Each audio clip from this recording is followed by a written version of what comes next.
this area that jumps quite a bit there, I have to accommodate that jump, which is a half to 3/4 inch or so, eyeballing it. I have to accommodate that through length, not tension, right? Because we're using a razor. If we were using scissors, I could just barely hold this and cut, and I would accommodate this jump.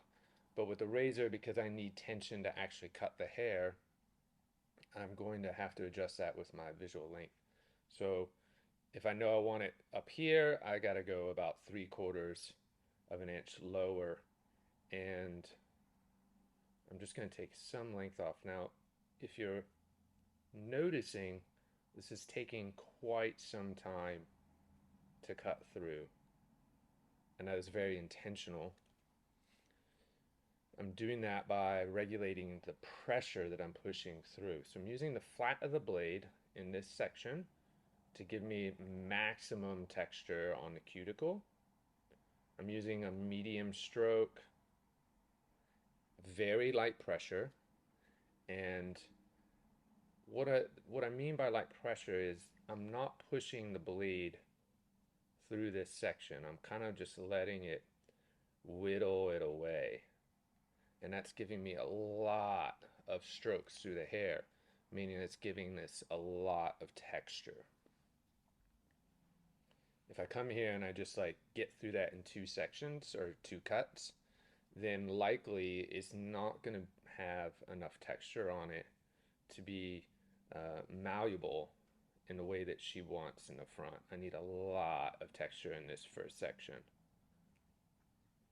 So this whole bang section is pretty much getting pinched.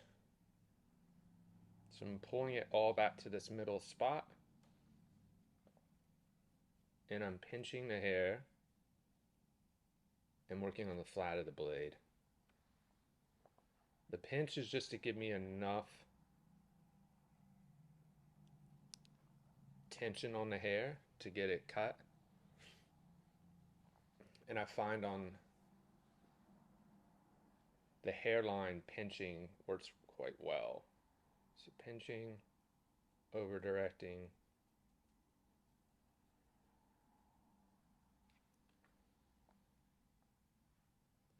We can see how that starts to lay pretty nice for us.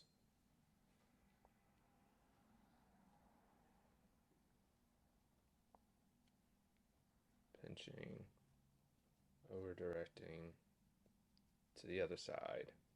This will give me this nice short to long feel. And you can see again, I want it to take a while to get through that section.